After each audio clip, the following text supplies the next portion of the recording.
വചനമൊഴി ഉയർപ്പുകാലം 1-ാം ഞായർ. വചനഭാഗം എസെക്കിയേൽ 37:1-10, സ്ലീഹന്മാരുടെ നടപടി 2:22-28, 1 കോരിന്തോസ് 15:12-22, യോഹന്നാന്റെ സുവിശേഷം 20:1-10. മിശിഹായുടെ ഉയർപ്പ് സൃഷ്ടപ്രപഞ്ചത്തിന് മുഴുവൻ പുതുജീവൻ നൽകുന്നതാണ്. മനുഷ്യകുലത്തെ പ്രത്യാശയിലേക്ക് നയിക്കുന്നതാണ് അത്. ഇഹലോക ജീവിതം കൊണ്ട് അവസാനിക്കാനുള്ളതല്ല മനുഷ്യൻ, മറിച്ച് മരണശേഷം ഉത്ഥാനമുണ്ട്, അവന്റെ ആത്മാവ് അനശ്വരമാണ് എന്നുള്ള ദൈവിക വെളിപ്പെടുത്തലാണ് ഉത്ഥിതനായ മിശിഹ നൽകുന്നത്. അവിടുന്ന് സഹനത്തെയും മരണത്തെയും അഭിമുഖീകരിച്ച് അതിന്മേൽ വിജയം നേടി മാനവകുലത്തെ പ്രത്യാശയിലേക്ക് നയിച്ചു. പ്രത്യാശയുടെ സന്ദേശം നൽകുന്ന ദൈവവചന ഭാഗങ്ങളാണ് ഉയർപ്പുകാലം 1-ാം ഞായറാഴ്ച, അതായത് ഉയർപ്പ് ദിനത്തിൽ സഭാദിനം സഭാസമൂഹം ധ്യാന വിഷയമാക്കുന്നത്. സഹനാനുഭവത്തിലൂടെ കടന്ന് മരണത്തിന്റെ താഴ്വരയിൽ എന്ന പോലെ അടിമത്തത്തിൽ കഴിഞ്ഞിരുന്ന യൂദാ ജനത്തിന് പ്രത്യാശ നൽകിക്കൊണ്ട് എസെക്കിയേൽ പ്രവാചകൻ നൽകുന്ന വചന സന്ദേശമാണ് പ്രവചന ഗ്രന്ഥത്തിൽ നിന്നുമുള്ള 1-ാമത്തെ വായന. എസെക്കിയേൽ പ്രവാചകൻ മിശിഹായിക്ക് 6 നൂറ്റാണ്ട് മുൻപ് നടത്തിയ പ്രവചനത്തിന്റെ ഭാഗമാണ് ഇത്. ക്രിസ്തുവിന് മുൻപ് 598-ൽ നെബൂഖദ്നേസർ രാജാവ് ജെറുസലേം ആക്രമിച്ച് കുറച്ച് ജെറുസലേം നിവാസികളെ ബാബിലോണിലേക്ക് അടിമകളായി കൊണ്ടുപോയി. അക്കൂട്ടത്തിൽ ബാബിലോണിയയിലേക്ക് പോയ ഒരാളായിരുന്നു എസെക്കിയേൽ. ബാബിലോണിയയിലായിരിക്കുമ്പോൾ പ്രവാചക ദൗത്യം ലഭിച്ച ഒരാളാണ് എസെക്കിയേൽ. 593 മുതൽ 573 വരെയുള്ള കാലഘട്ടങ്ങളിലാണ് അദ്ദേഹം പ്രവാചക ദൗത്യം നിർവഹിച്ചത്. എസെക്കിയേൽ തന്റെ പ്രവചനത്തിന്റെ ആദ്യ ഭാഗങ്ങളിൽ ജെറുസലേമിന് വരാനിരിക്കുന്ന സമ്പൂർണ്ണ തകർച്ചയും അതിന്റെ കാരണങ്ങളും ദർശനത്തിലൂടെ അവതരിപ്പിക്കുമ്പോൾ 1 മുതൽ 24 വരെയുള്ള അധ്യായങ്ങൾ, 2-ാം ഭാഗത്ത് യൂദായെ ആക്രമിക്കുന്ന രാജ്യങ്ങൾക്കെതിരെയുള്ള പ്രവചനങ്ങളാണ് 25-32 അധ്യായങ്ങൾ. തന്റെ പ്രവചനത്തിന്റെ 3-ാം ഭാഗത്ത് യൂദാ ജനത്തിന്റെ ദൈവികമായ ഭാവി പദ്ധതികളെക്കുറിച്ചും ജെറുസലേമിന്റെ മഹത്തരമായ പുനഃസ്ഥാപനത്തെക്കുറിച്ചുമാണ് അദ്ദേഹം സംസാരിക്കുന്നത്. 33 മുതൽ 48 വരെയുള്ള അധ്യായങ്ങൾ. പ്രത്യാശ നഷ്ടപ്പെട്ട പ്രവാസികളെ അവർക്ക് ദൈവികമായ ഒരു ഭാവിയുണ്ടെന്ന് ബോധ്യപ്പെടുത്തുക, ദൈവമായ കർത്താവ് ഇസ്രായേലിനെ പുനർജീവിപ്പിക്കുമ്പോൾ അവരെ സ്വഭവനത്തിലേക്ക് മടക്കിക്കൊണ്ടുവരുന്നതിന് അവരെ ഒരുക്കിക്കൊണ്ട് കാവൽക്കാരനായിരിക്കുക എന്നിവയാണ് പ്രവാചക ദൗത്യമായി എസെക്കിയേൽ കാണുന്നത്. പ്രത്യാശ നൽകുന്ന എസെക്കിയേലിന്റെ വാക്കുകളാണ് 37-ാം അധ്യായത്തിൽ കാണുന്ന അസ്ഥികളുടെ താഴ്വരയെക്കുറിച്ചുള്ള ദർശനം. ചിതറിക്കപ്പെട്ട അസ്ഥികൾ നിറഞ്ഞ താഴ്വര യഥാർത്ഥത്തിൽ പ്രവാസത്തിൽ ഇസ്രായേൽ ജനത തന്നെയാണ്. അവർക്ക് ആ അവസ്ഥയിൽ നിന്ന് പുനർജീവൻ ഉണ്ടായി പഴയ മഹത്വത്തിലേക്ക് തിരിച്ചു വരും. ഇപ്രകാരം ഇസ്രായേൽ ജനത്തിന് പ്രത്യാശ നൽകുന്ന വാക്കുകളാണ് പ്രവചന ഗ്രന്ഥത്തിൽ നിന്ന് വായിക്കുന്നത്. ഇസ്രായേൽ ജനത്തിന്റെ ജീവിതാനുഭവങ്ങളിൽ ദൈവിക പദ്ധതി കാണുവാനും സഹനാനുഭവങ്ങളിൽ നിന്നുമുള്ള തിരിച്ചുവരവ് ഒരു യാഥാർത്ഥ്യമാണ് എന്ന് മനസ്സിലാക്കുവാനുമാണ് പ്രവാചക വചസ്സുകൾ പ്രചോദിപ്പിക്കുന്നത്. സ്ലീഹന്മാരുടെ നടപടി പുസ്തകം ഓർമ്മിപ്പിക്കുന്നത് മിശിഹായുടെ പ്രവർത്തനങ്ങളും അവിടുത്തെ പീഡാനുഭവ കുരിശുമരണ ഉത്ഥാന രഹസ്യങ്ങളും ദൈവിക വെളിപ്പെടുത്തലുകളാണെന്നും അവ സുനിശ്ചിതമായ ദൈവിക പദ്ധതിയും അവിടുത്തെ പൂർവ്വജ്ഞാനമനുസരിച്ചുള്ളതുമാണ് എന്ന് തിരുവചനം പഠിപ്പിക്കുന്നു.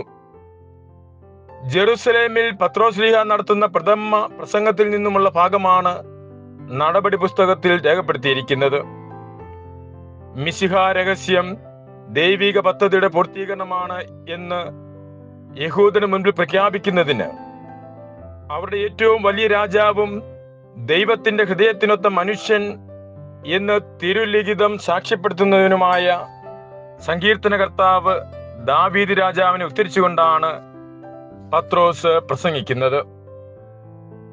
16-ാം സങ്കീർത്തനം 8 മുതൽ 11 വരെയുള്ള വാക്യങ്ങളാണ് ഇവിടെ പ്രസ്താവിക്കുന്നത്. ദാവീദ് കർത്താവിൽ ആനന്ദിക്കുകയും മരണത്തിൽ നിന്ന് തന്നെ രക്ഷിക്കണമെന്ന് പ്രാർത്ഥിക്കുകയും ചെയ്യുന്നു. എന്നാൽ ദാവീദ് മരിച്ച് അടക്കപ്പെടുകയും അവന്റെ ശരീരം അഴുകുകയും കബറിടം അവരുടെ ഇടയിൽ ആയിരിക്കുകയും ചെയ്തതിനാൽ ദാവീദ് പറഞ്ഞ കാര്യങ്ങൾ അവിടുന്ന് എന്നെ പാതാളത്തിൽ തള്ളുകയില്ല, അവിടുത്തെ പരിശുദ്ധൻ ജീർണിക്കാൻ അനുവദിക്കുകയുമില്ല. ഇക്കാര്യങ്ങൾ പൂർത്തിയായത് മിശിഹായിലാണ് എന്ന് ശിക്ഷപ്രമുഖനായ പത്രോസ് ദൈവാരൂപിയാൽ നിറഞ്ഞ് പ്രഘോഷിക്കുകയാണ്. മരിച്ച് 3-ാം ദിവസം മിശിഹ ഉയർത്തതിനാൽ അവിടുത്തെ ശരീരം അഴുകിയിട്ടില്ല. കാരണം 4-ാം ദിവസം മുതൽ ശരീരം അഴുകിത്തുടങ്ങും എന്നാണ് യഹൂദർ കരുതിയിരുന്നത്.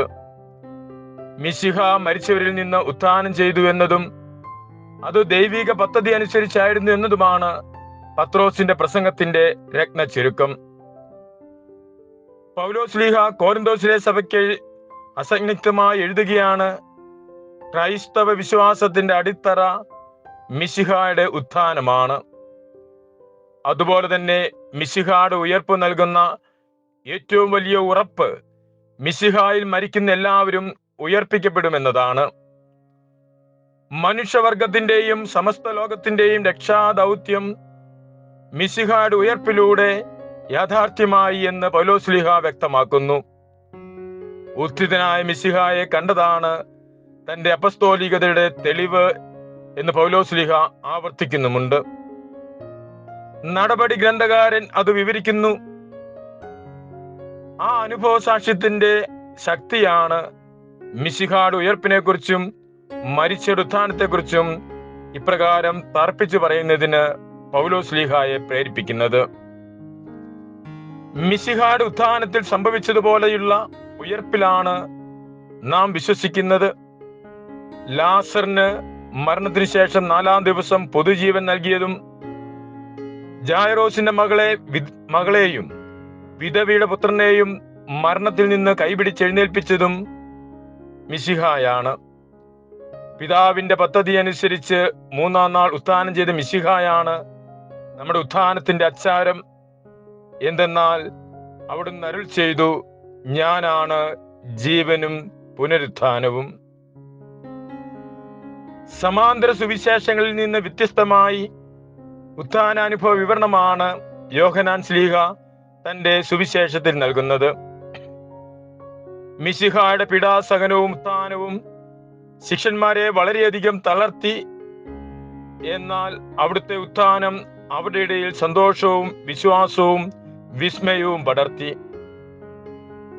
വിശദീകരിക്കുവാനാകാത്ത യുദ്ധാനുഭവത്തെ ശൂന്യമായ കല്ലറയുടെയും ചുരുട്ടിവെച്ച തുവാലയുടെയും പ്രതീകത്തിലൂടെയും മിശിഹായുടെ പ്രത്യക്ഷപ്പെടലുകളിലൂടെയുമാണ് സുവിശേഷകർ വിവരിക്കുന്നത്.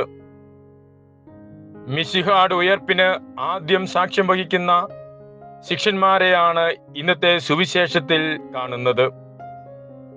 ശൂന്യമായ കല്ലറയാണ് മിശിഹായുടെ ഉയർപ്പിന്റെ ആദ്യ അടയാളമായി പ്രത്യക്ഷപ്പെടുന്നത്.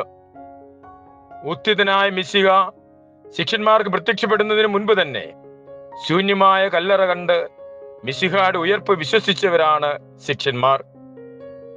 ശൂന്യമായ കല്ലറ മിശിഹായുടെ ഉത്ഥാനത്തിന്റെ പ്രതീകമാണ്. പത്രോസിന്റെ കൂടെ വന്ന ശിഷ്യൻ ആദ്യം കല്ലറയെങ്കിൽ എത്തിയെങ്കിലും മിശിഹ ശിക്ഷ പ്രമുഖനായി നിശ്ചയിച്ചിരുന്ന പത്രോസിന്റെ പ്രാധാന്യം എടുത്തു കാണിക്കത്തക്ക വിധം പത്രോസാണ് ആദ്യം കല്ലറയിൽ പ്രവേശിച്ച് ശൂന്യമായ കല്ലറ കണ്ട് മിശിഹായുടെ ഉത്ഥാനം ഏറ്റുപറയുന്നത്. സുവിശേഷ വിവരണം അനുസരിച്ച് സ്ത്രീകൾക്കാണ് ഈശോ ആദ്യം പ്രത്യക്ഷപ്പെടുന്നത് എങ്കിലും ദൈവശാസ്ത്ര പ്രാധാന്യം അനുസരിച്ച് പത്രോസിന് ആദ്യം പ്രത്യക്ഷപ്പെടുന്നു എന്നതാണ് അവതരിപ്പിക്കുന്നത്. എമ്മാവൂസിലേക്ക് പോയ ശിഷ്യന്മാർ തിരിച്ചു വന്നപ്പോൾ മിശിഹായുടെ ഉത്ഥാനത്തെക്കുറിച്ച് മറ്റു ശിഷ്യന്മാർ സംസാരിച്ചത്, മിശിഹ സത്യമായും ഉയർത്തെഴുന്നേറ്റു, അവൻ ശെമയോന് പ്രത്യക്ഷപ്പെട്ടു എന്നാണ്. പൗലോസ്ലീഹ ഉത്ഥാനത്തെക്കുറിച്ച് സാക്ഷി നൽകുമ്പോഴും ഉത്ഥിതനായ മിശിഹ ആദ്യം പത്രോസിന് പ്രത്യക്ഷപ്പെട്ടു, 1 കൊരിന്തോസ് 15:5 എന്നാണ് പറയുന്നത്. കല്ലറയിൽ കച്ച അവിടെ കിടക്കുന്നതും തലയിൽ കെട്ടിയിരുന്ന തുവാല കച്ചയോടുകൂടി അല്ലാതെ തനിച്ച് ഒരിടത്ത് ചുരുട്ടി വച്ചിരിക്കുന്നതും അവർ കണ്ടു എന്നെഴുതിയിരിക്കുന്നതും മിശിഹായുടെ ഉത്ഥാനത്തിന്റെ അടയാളമാണ്. ലാസറിന് പൊതുജീവൻ നൽകിയപ്പോൾ അവൻ തുവാല കൊണ്ട് മുഖം ആവരണം ചെയ്യപ്പെട്ടാണ് പുറത്തു വന്നത്. എന്നാൽ മിശിഹായുടെ കബറിടത്തിൽ തുവാല സുദാരിയോൺ എന്ന ഗ്രീക്ക് വാക്കാണ് രണ്ടിടത്തും ഉപയോഗിച്ചിരിക്കുന്നത്. ആ തുവാല ചുരുട്ടി വെച്ചിരിക്കുന്നു. ഇത് മിശിഹ ഉയർത്തതിന്റെ അടയാളമായി ചിത്രീകരിച്ചിരിക്കുന്നു. മിശിഹായുടെ കച്ച കല്ലറയിൽ ഉപേക്ഷിക്കപ്പെട്ടതിനെ കുറിച്ച് സഭാപിതാവായ വിശുദ്ധ അപ്രേം പറയുന്നത്, പാപം ചെയ്ത് തിരസ്കൃതനാകുന്നതിന് മുൻപ് ആയിരുന്നതുപോലെ വസ്ത്രത്തിന്റെ മറ കൂടാതെ ആദത്തിന് പർദീസായിൽ പ്രവേശിക്കുന്നതിന് വേണ്ടിയാണ് അവിടുന്ന് കല്ലറയിൽ വസ്ത്രം ഉപേക്ഷിച്ചത്. അവൻ വസ്ത്രം ഉപേക്ഷിച്ചത് മരിച്ചവരുടെ ഉത്ഥാന രഹസ്യം വെളിപ്പെടുത്താനാണ്. നമ്മുടെ കർത്താവ് വസ്ത്രം ഉപേക്ഷിച്ച് മഹത്വത്തിലേക്ക് പ്രവേശിച്ചതുപോലെ നമ്മളും മഹത്വത്തിലേക്ക് പ്രവേശിക്കുന്നത് നമ്മുടെ വസ്ത്രങ്ങളുമായല്ല, മറിച്ച് നന്മ പ്രവൃത്തികളുമായാണ്. മറ്റ് സുവിശേഷങ്ങളിൽ സ്ത്രീകൾ കല്ലറയിലേക്ക് പോയി എന്ന് പറയുമ്പോൾ യോഹന്നാന്റെ സുവിശേഷത്തിൽ മഗ്ദലന മറിയം മാത്രമേ വിവരണത്തിൽ പ്രത്യക്ഷപ്പെടുന്നുള്ളൂ. എന്നാൽ ഞങ്ങൾ എന്ന് ഉപയോഗിക്കുന്നതിലൂടെ മറ്റുള്ളവരുടെ സാന്നിധ്യവും കണക്കാക്കാം. കല്ലറയുടെ കല്ല് ഉരുട്ടി മാറ്റപ്പെട്ടിരിക്കുന്നതായി അവൾ കണ്ടു എന്ന് പറഞ്ഞിരിക്കുന്നു. ആദ്യ ഉടമ്പടിയിൽ നിയമം എഴുതപ്പെട്ടിരുന്നത് കൽഫലകങ്ങളിലായിരുന്നു. ആ കല്ലിനെ കല്ലറയുടെ കല്ല് പ്രതീകാത്മകമായി സൂചിപ്പിക്കുന്നു. കല്ലറയുടെ കല്ല് മാറ്റപ്പെട്ടിരിക്കുന്നു എന്നതും അവർ കല്ലറയിൽ പ്രവേശിച്ച് കണ്ട് വിശ്വസിച്ചു എന്നതും നിയമത്തിൽ പറയപ്പെട്ടിരുന്ന രഹസ്യം മാറ്റപ്പെടുന്നതിനെയും ദൈവിക വെളിപാടിനെയും സൂചിപ്പിക്കുന്നു എന്ന് വിശുദ്ധ ബീഡ് വ്യാഖ്യാനിച്ചിട്ടുണ്ട്. മിശിഹായുടെ പീഡാനുഭവ കുരിശുമരണ ഉത്ഥാനത്തിലൂടെ വെളിവാക്കപ്പെട്ട ദൈവിക പദ്ധതി, ആ പദ്ധതിയുടെ പൂർണ്ണതയെ സൂചിപ്പിക്കുകയാണ് ഇവിടെ.